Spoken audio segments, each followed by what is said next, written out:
राजू कलाकार हा ज्याची सुरुवात तो मूळचा राजस्थानचा, परंतु कामानिमित्त तो महाराष्ट्रामध्ये आला आणि महाराष्ट्रामध्ये तो एक कलाकार म्हणून काम करत होता, परंतु परिस्थितीने त्याला साथ दिली नाही आणि तो कामाच्या शोधामध्ये पुण्यामध्ये आला आणि पुण्यामध्ये आल्याच्या नंतर जो काही हा राजू कलाकार आहे त्याने त्याच्या अर्धांगिनी म्हणजेच बायकोवर एक गाणं गायलं आणि ते गाणं एवढं फेमस झालं की त्या गाण्याला महाराष्ट्रातच नव्हे तर पूर्ण देशातच नव्हे तर पूर्ण जगामध्ये मागणी होऊ लागली। त्या राजू कलाकारला सर्वत्र बोलवून घेऊन त्याच्याकडून ते गाणं ऐकून घेऊ लागले आणि नेमकी त्याची व्यथा आणि कथा काय आहे या विषयावर चर्चा करून त्याच्याकडून ते गाणं गाऊन घेऊ लागलं आणि हेच गाणं गात असताना पुणे या ठिकाणी वसंत मोरे यांनी, जे की शिवसेनेचे नेते आहेत, त्यांनी राजू कलाकार यांना बोलून घेतलं आणि ज्यावेळेस राजू कलाकार ते गाणं गात होता त्यावेळेस ते वसंत मोरे यांनी असं सांगितलं की 2019 रोजी जे मी विधानसभेला उभा राहिलो होतो, माझं पहिलं इलेक्शन होतं, त्या इलेक्शनला राजू कलाकार हा माझ्या प्रचारामध्ये डपडं वाजवण्याचं काम करत होता, परंतु नशिबाने त्याला इथपर्यंत आणलं म्हणजे आज तो इतका फेमस कलाकार झाला आहे की त्याला एका पिक्चरमध्ये सोनू निगम यांनी काम दिलं आहे आणि तो जो चेपुळ्या वाजवतो ते दगडाच्या म्हणजेच मार्बल आपण घरामध्ये जे फरशी बसवतो त्याच्यापासून तयार केलेली ती वाजवण्याची कला आहे।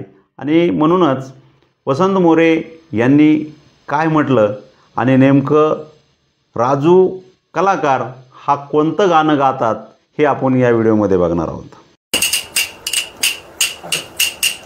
तूने मिल के रखी वो संग मेरे दिल पे चलाई छुरिया, दिल पे चलाई छुरिया, तुझको तरस ना आया, ना देखी मेरी मजबूरियां, ना देखी मेरी मजबूरियां, तूने मिल के रखी वो संग मेरे दिल पे चलाई छुरिया, दिल पे चलाई छुरिया, घर जला है मेरा क्या बिगड़ा तेरा, तुझे तो नया यार मिल गया, हो मुबारक तुझे जला कर मुझे, तुझे तो तेरा प्यार मिल गया, घर जला है मेरा क्या बिगड़ा तेरा, तुझे तो नया यार मिल गया, हो मुबारक तुझे जला कर मुझे, तुझे तो तेरा प्यार मिल गया, तूने मिल के रखी वो संग मेरे दिल पे चलाई चूड़ियां, दिल पे चलाई चूड़ियां, की है तूने बेवफाई, अरे वो हर जाई, ये दिल मेरा तोड़ दिया, देखी जो कुर्बत मेरी नजर तूने तेरी राहों में मुझे छोड़ दिया, तूने मिल के रखी वो संग मेरे दिल पे चलाई चूड़ियां, दिल पे चलाई चूड़ियां। Yes.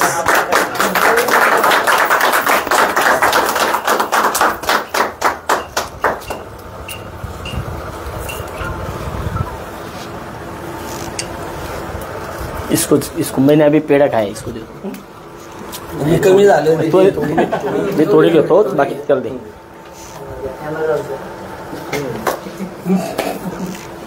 नमस्कार।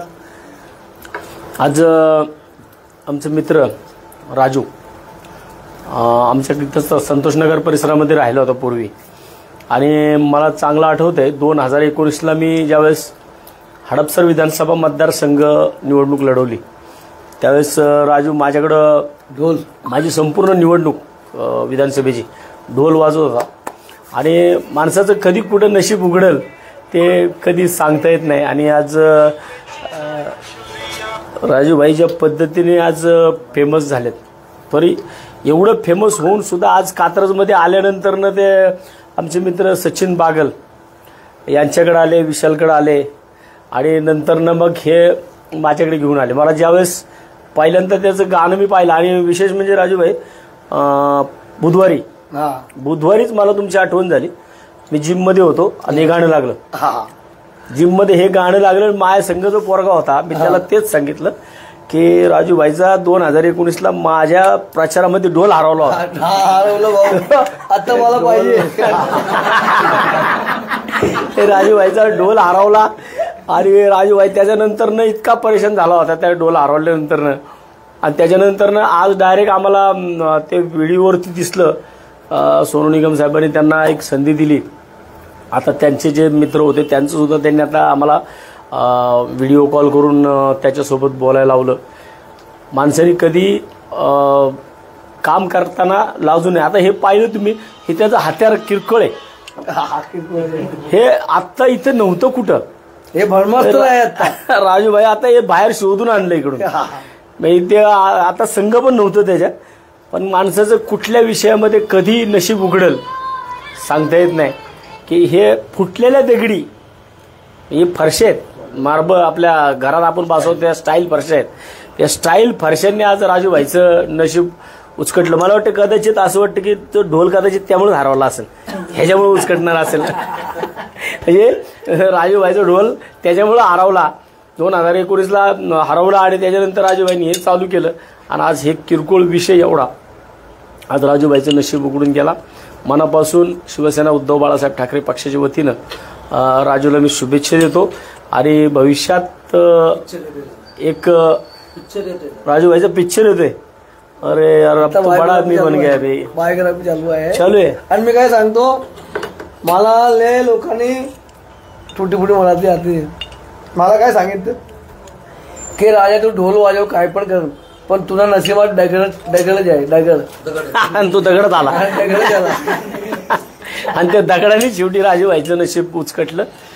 पण मला फक्त एवढंच सांगायचं की आज राजा जय श्रीराम आहे ना, ते मी एकच सांगतो भाऊ की कधी कोणाचं खोटं नका करू, कोणाला खोटा दिलासा नको देऊ. तुमच्या पसी आहे हा तो हा बाई मला, पण कोणाला खोटा दिलासा, कोणाचा दिल नको तोडू आणि कोणाचे हक नको मारू. तसं राहायचं आपलं श्रीराम. कैसं जय श्रीराम. हिंदी बिग बॉस मध्ये चांगलं राहायचे. विशेष राजूभाईचे एवढे की राजूभाई ग्राउंड, आणि ग्राउंड कधीच कोणी सोडू नये. माझं हेच मत आहे की माणसाने नेहमी जमिनीवरती असावं. कुणी किती उंचीवरती गेलं तर आज कात्रजमध्ये आल्यानंतरनं राजूभाई आम्हाला विसरला नाही. सगळ्या मित्रांना भेटला तो आता. नंतर इथं माझ्याकडे आला. मला तर सरप्राईज आहे. म्हणजे आता येताना राजूभाई तिकडून तोंड बांधून आला होता. इथं आल्यानंतर समोर बघितलं मी म्हणलं अरे बुधवारीच राव आठवण झाली. बुधवारी मी सकाळी आठवण काढली. मला आता टाइम नाही आहे, माझ्या शोला जायचे. ते लांब आहे, रस्त्यामध्ये ट्रॅफिक आहे. माझी आयला नाही भेटलं. मग आयला भेटून जेव्हा पण भाऊला फोन आला की भाऊ बोलवतो. आयला नाही भेटलो, तिकडे जातो. 50 मीटर जायचं होतं पण होय भाऊ. अरे भाऊ आलं होतं तुमच्याकडे, मला सांगितलं. अच्छा, ठीक आहे भाऊ. अभिनंदन. आप एक बात बोलू, भावाने मोरे साहेबांनी आपल्याला मान दिला, सन्मान दिला. आणि मला पहिल्यापासून ओळखते साहेबाला, चांगले माणूस आहे.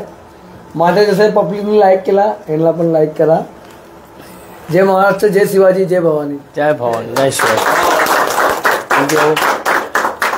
Thank you Rajubhai, thank you. मित्रांनो, आपण बघितला असेल हा व्हिडिओ की राजू कलाकार यांनी काय म्हटलं आणि गाणं कुठलं गायलं. मित्रांनो, हे गाणं एवढं फेमस झालं आहे की ह्या इंस्टाग्रामनी अलियन मिलियन जे काही म्हणतात त्या युजर्स ज्यांनी हा व्हिडिओ टाकला होता, त्या गाण्याने उच्चांक गाठला आणि जगातील पहिल्या क्रमांकाचं गाणं आणि युजर्समध्ये या राजू कलाकाराचं नाव आलं आहे। तरी मित्रांनो, आमच्या असेच वेगवेगळे व्हिडिओ पाहण्यासाठी आमच्या चॅनलला आत्ताच लाईक करा, शेअर करा, कमेंट करा आणि सबस्क्राईब करायला विसरू नका। जय हिंद, जय महाराष्ट्र, जय शिवराय।